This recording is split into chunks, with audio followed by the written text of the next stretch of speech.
All right. Hello, Cheerskevin here, and welcome back to Compaction. Think inside the box.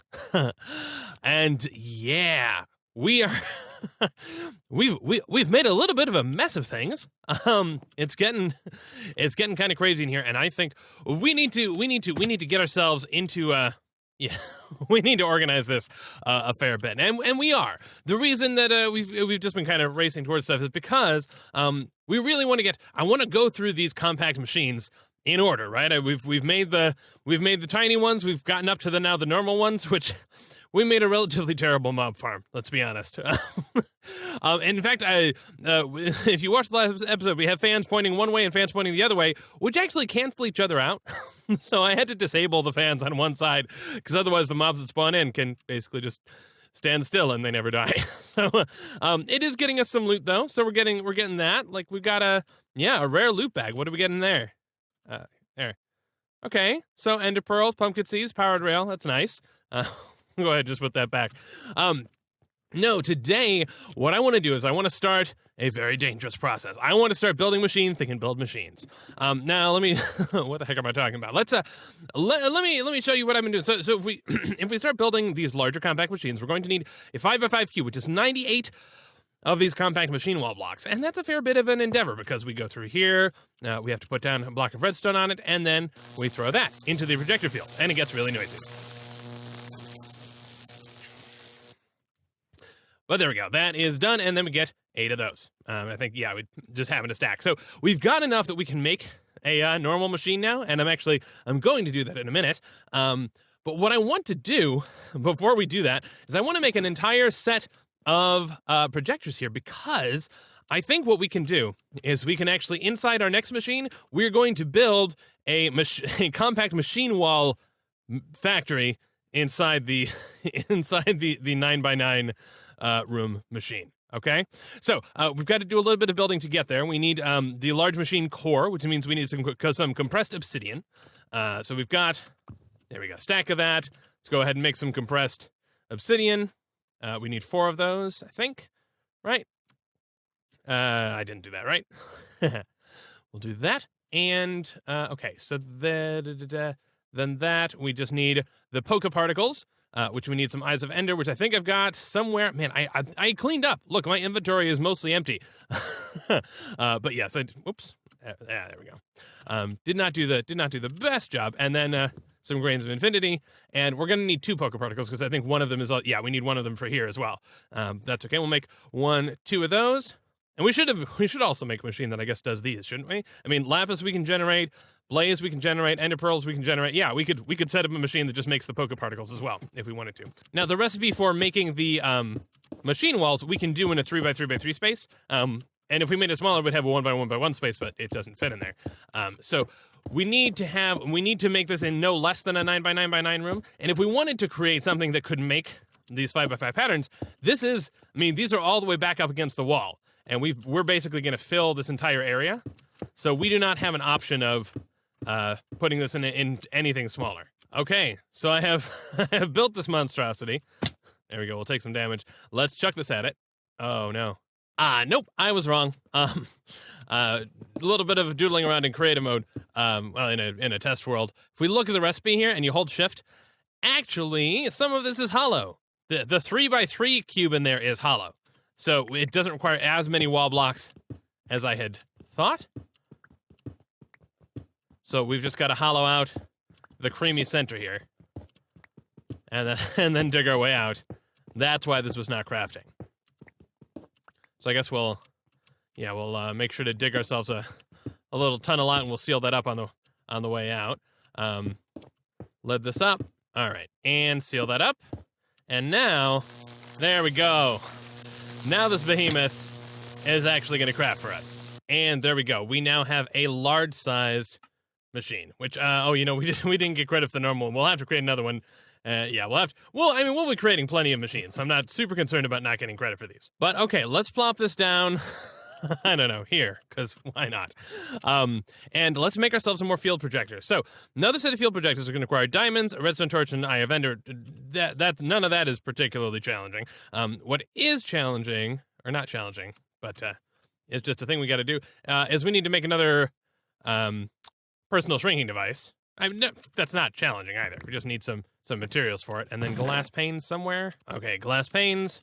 And we should now be able to craft ourselves another book. Or sorry, another personal shrinking device. And then another set of field projectors. Okay, so excited about that. Let's hop in. And we'll get, I mean, we're going to hop back out pretty much right away. But we'll at least get these set up. And we'll kind of make sure that the field is going to work inside this size. Okay, apparently it's raining outside, so that's cool. And I think because I want to make sure we have some space to work in, I'm actually gonna raise these up a little bit. Well, we'll go ahead and use this as building blocks, because why not? 1, 2, 3. Just try and make this thing look nice and fancy. I'm sure I'll end up tearing these down, but whatever, it's fine. 1, 2, 3. 1, 2, 1. And then on top of here, we're just going to place down these projectors. And I'm just going to jump to place that one down, and it'll show, yes, okay, so that is a valid place for us to put these. And once we get these 4 up, we should see the area that it chooses. And I think this will, not quite there. I think this will work just fine, though, in terms of giving us enough space to work underneath. Because we're going to need to place a block, we're going to need to place redstone on that block, and we're going to need to throw redstone into the field in order to make these wall blocks. And that's going to be a fun challenge. And yeah, I like the look of this. Let's go ahead and we'll set our spawn point here in the bottom left, because I don't know, I always seem to want to spawn in the bottom. I mean, granted, there's no such thing as bottom left. This is it's a symmetrical rectangle, right? Well, it's a symmetrical cube right now. Anyway, okay, so we're going to need to make a couple of things to get things placed in here, and I've got them bookmarked. So we're going to need a mechanical user. We'll get to that. We're going to need to enter porcupine, which we'll get to, and I haven't used those. But first, we're going to make some stuff from Actually Additions. The auto placer, which I like because it just automatically is just like, hey, you put stuff in me, I'm just going to automatically just start chucking stuff out. It's nice and fast, and you don't have to send redstone pulses. Basically, as soon as you give it a thing, it's going to be like, hey, I've got this thing, I'm going to push it out there. So we're going to try, let's make ourselves one of that. This is how language works. We're going to need to make some redstonia, so we're going to need to use our atomic reconstructor real quick. We're going to need 4 of those, and we're going to need some lapis, and we'll just convert some of that. And actually, I happen to know the other item that we're creating is also going to require some redstonia, so is that 8 of them? Yes, okay. And then, yeah, we'll just make a whole bunch of the lapis converted-y thing, too. Cool. So the auto placer requires a basic coil, which is black quartz surrounded by that, and we're actually going to need 2 of those. I was not thinking, shame on me, because we need an advanced one, which we'll surround by gold nuggets, and that's for the, that's for the precision dropper, which we'll eventually get to. Okay, and then, yeah, there we go, auto placer. So now one thing we are going to have to be mindful of, and this is why I kind of want to hop in and then hop out and continue testing, is if you put things that block the field, oh, that's weird. I thought this was the case. There was some case, maybe gravel is fine, but I think cobble is perhaps not. There was some case where basically if you block the area, then the thing basically just refuses to work. Oh, it's done that glitchy thing where it replaces my materials. Oh well. If I put that there, or like that there. Huh, it did have some sort of line of sight requirements before. Maybe they've gotten rid of that since. Well, anyway, let's go ahead and we'll use gravel for now. And it is kind of difficult to see the boundary. Wait a second, is this lower than it was? No, I guess that's fine. Okay. Go ahead and put the placer facing up right here. And basically now, as soon as there's anything in here, it should automatically go ahead and say, hey, I'm going to put a thing out there. And there we go. It does. And it puts it inside the crafting field. So now if I fill this thing with blocks of iron, it's going to place the 1. And then if we had some sort of system, some arbitrary system that does not yet exist, we put this there, and then we chuck this from outside the field into the field. It's going to start the process of creating some wall blocks. And meanwhile, this has already placed the next block ready to go. Okay? Now we can't chuck stuff into here while until the craft has ended. So we are going to have to make sure that our dispenser waits until the craft is done. But as far as placing a new block, it has absolutely no problem with that. Okay, so we've got this very simple first step done. So the next step is going to be the mechanical user. So for that, we're going to need a dropper. We're going to need some resonating redstone crystal, which I think we've started using some of that. That was, let's see, the resonating redstone crystal was, yeah, a lot of that. So a lot, just a lot of redstone and the ender shard. And we're going to need a couple more of those before the day is done, but that's okay. We're going to need a lever and a dropper. All right, we used a mechanical user in something, didn't we? Yeah, in our seed farm. There we go, mechanical user. And now we're going to also craft this weird thing called the ender porcupine. And this is very weird. You'll access a portal to a remote block location. Use the GUI to specify a range of blocks for which the remote block is chosen. And it changes once per second. Mechanical users, mechanical miners, and scanners will interact with the remote block. So this is going to be weird. We'll explain it, I guess, once we set it up. We've got string. Oh, we don't have string. We have shoelaces. Ooh, we're going to need to pop in to our shoelace factory and grab some string, actually. And for the record, I am mindful of the fact that we really need to start decorating at some point, just so that at least when you're watching, you have context of, all right, what level of things are we even in at the moment? And ender porcupine. And this block, it just looks so weird. I mean, it's cool, but it looks so weird. Now, the ender porcupine, I guess we'll just set this up over, I don't know, over here. The ender porcupine, yeah, look at that. It's so weird. We'll put it right there, and then we're going to put the mechanical user there. Nope, I need you to rotate. I put away all my tools. All right, let's rotate you. There we go. So now this mechanical user is going to try to click. It's right now it's trying to click right here. So if I said, actually, let's get rid of the porcupine just to test this real quick. If I give this thing some redstone, and we say place, yeah, we can set it to place block, and we'll say not a random slot, but upper left slot only. Now, it can't because you can't put redstone. Wait a second. I should be able to do this. Why are you not doing that? Oh, there we go. Use item on block. And it is placing redstone. And weirdly enough, I guess, that's weird. I don't know why it's able to place that. That's weird. But okay. Anyway, point is it will do that. Let's go ahead and take out its redstone, so it's not able to do that. It is, yeah, so I guess placing block, using item on the block is how you place redstone, apparently, according to a mechanical user. Now, what we can do is redirect where it's actually placing it using the ender porcupine. Okay, so what I'm going to do here is I'm going to say, this is going to look weird. This grid that we see is highlighted, and we can, let's see, block range start. Trying to see. Yes, so you see the line outlines there. What I want to do is take this up. What the ender porcupine does is it basically says, I'm going to pretend to be a different block. And you could tell it to pretend to be a whole separate range of blocks. That's not, this is difficult to see. Let me change our field of view for a moment. There we go. All right. So now, if this mechanical user had redstone, it would try and place it in the air in that square. Now, we are going to need to shift it over because we want it to place on top of the iron. So, actually, we shouldn't start with Z. That's the real lesson here. Or sorry, we shouldn't start with the Y. All right, so shift it over, just to there. No, shift to there.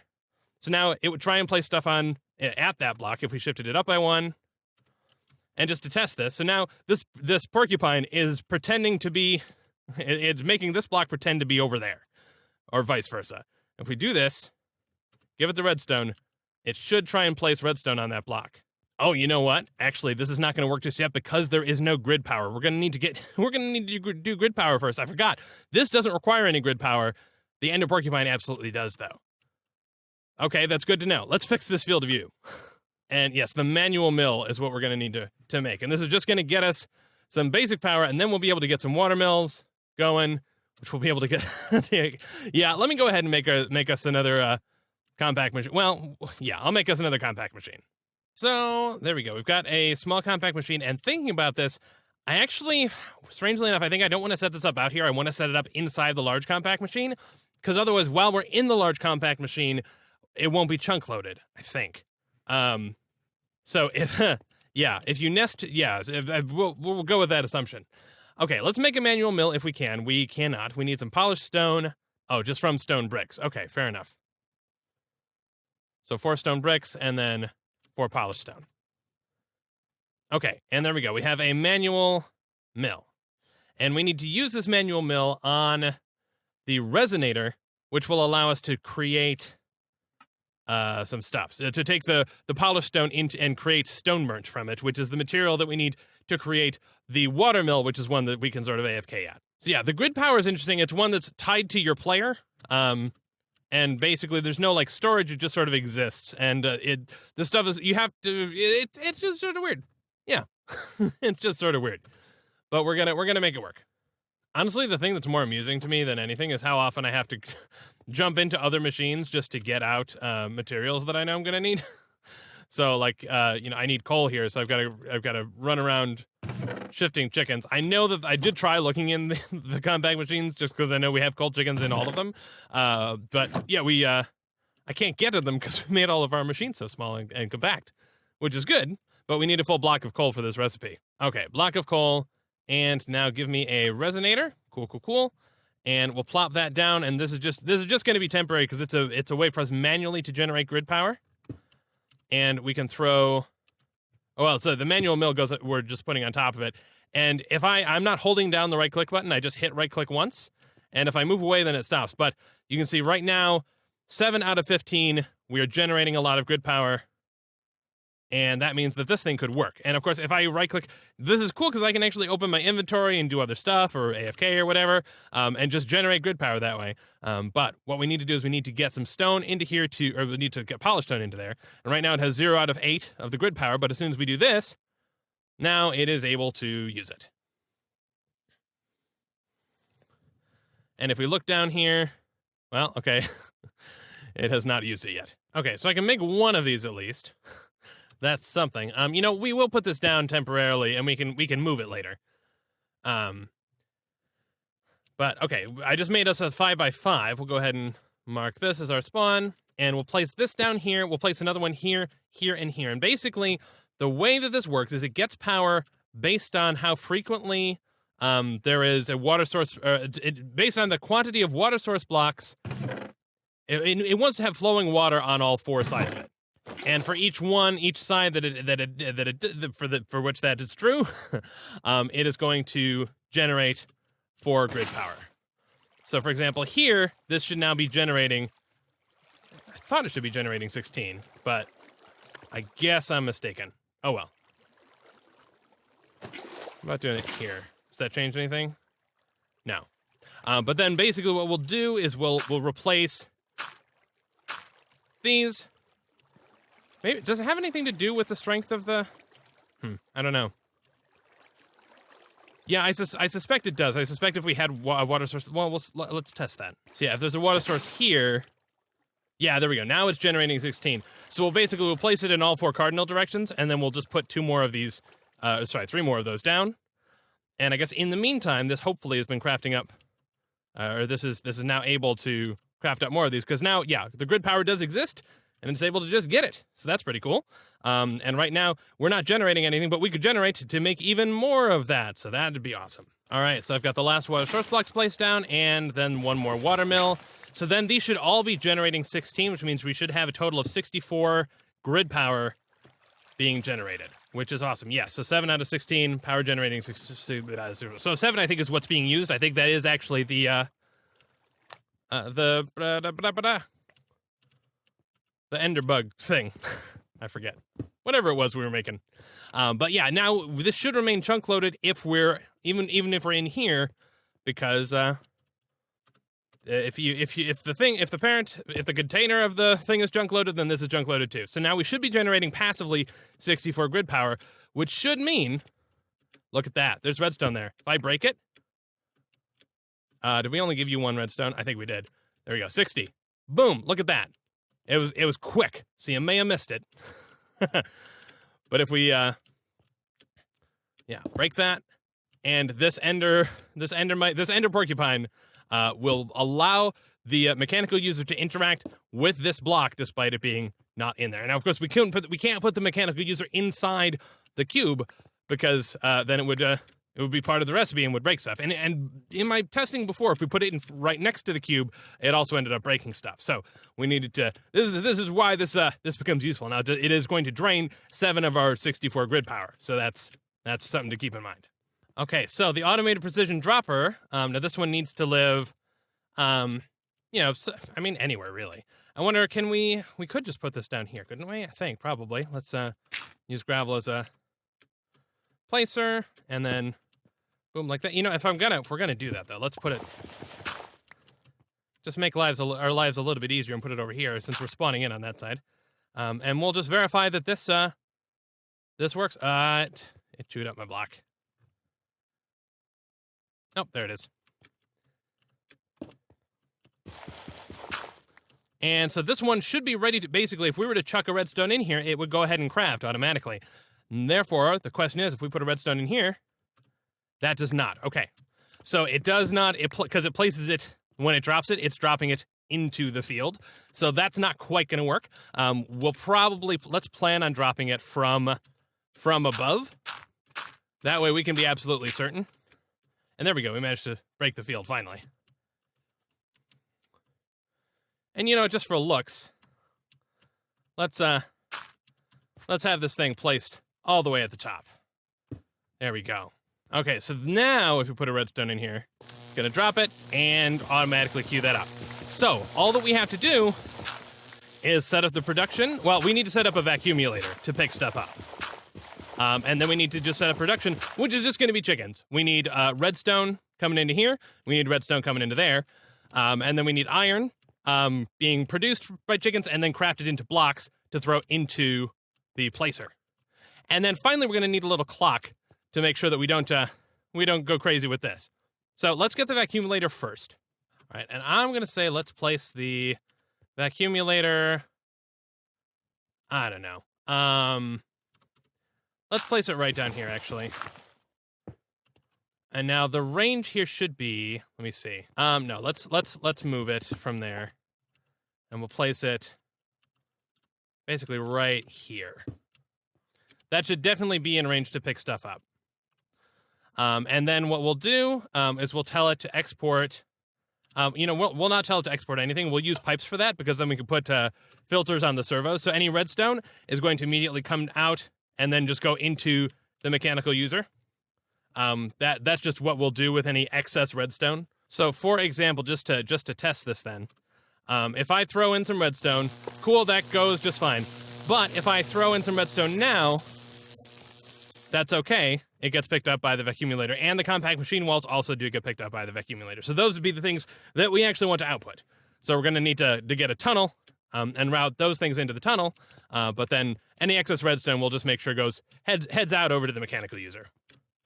And probably with a drawer in the middle just to make sure that we don't end up with any blockages.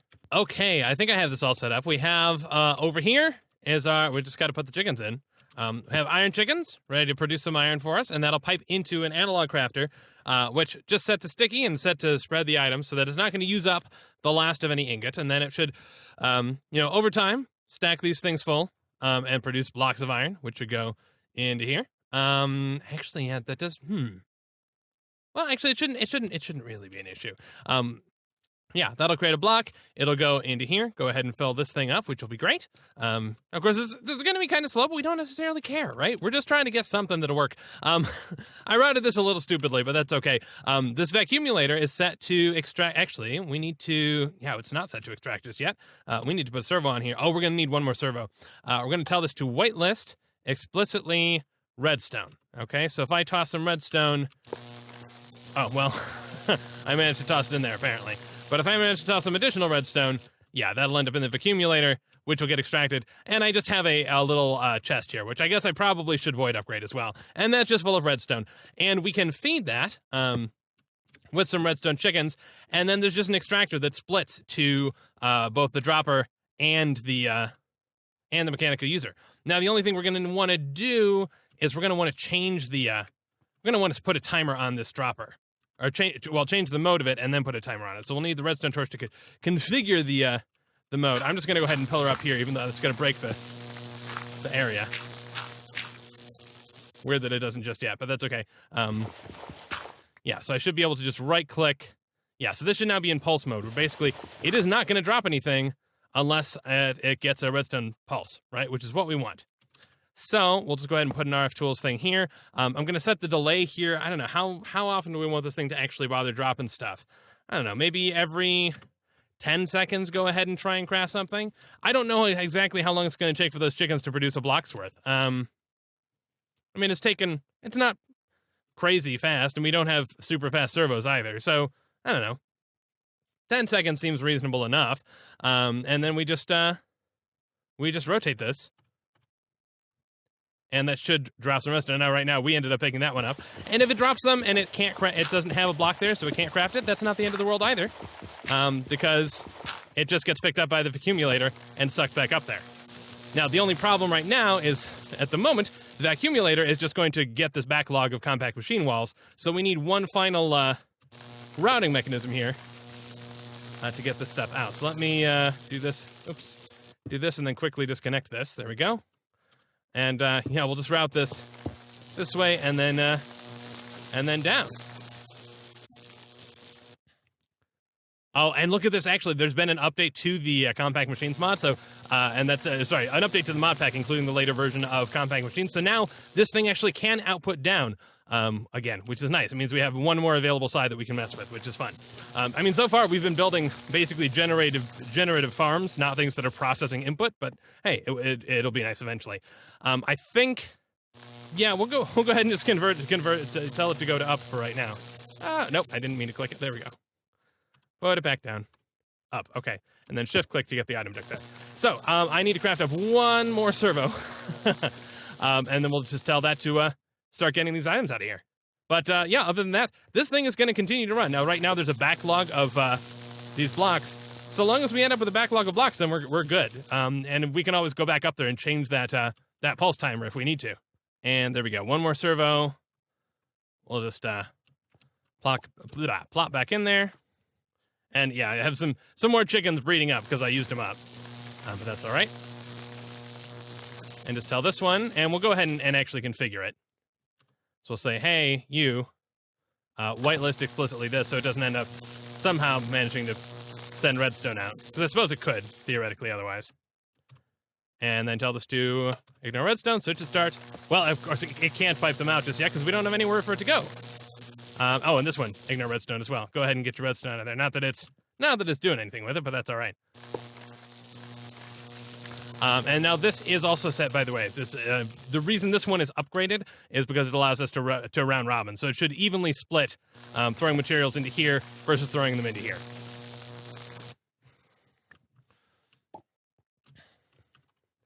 So last thing for us to do is we'll go ahead and make a chest. Go ahead and make the oak wood planks. And I love the fact that we know that as long as this machine is chunk loaded, the grid power is also chunk loaded. So that's, I mean, because that's just awesome. Now, in theory, this should mean that the item duct inside, should be transporting stuff as we speak. There we go. Okay, so config got messed up apparently. Not the end of the world. Go ahead and whitelist this item, and there we go. Now it is finally pulling the stuff out. Awesome. So, and there we go, ladies and gentlemen. We have begun the process. We have now a large compact machine, which is 9 by 9, and of course that is the smallest we could make this one. Even though there's a lot of empty space in here, we need the space for the projector field. So this is the emptiest we could make the smallest we can make this machine, and it is now producing compact machine walls for us. So we no longer have to worry about that, and that should mean we can make even larger machines and never have to worry about making the machine walls again. So that is very exciting. I'm excited. I hope you're excited as well. Man, yeah, a couple of rabbit holes in this one. We are going to get into the larger machines and start moving out of the overworld pretty darn soon. I hope you are ready for that. I hope you're ready for us to start tidying up a little bit, and I will see you in the next episode. Cheers.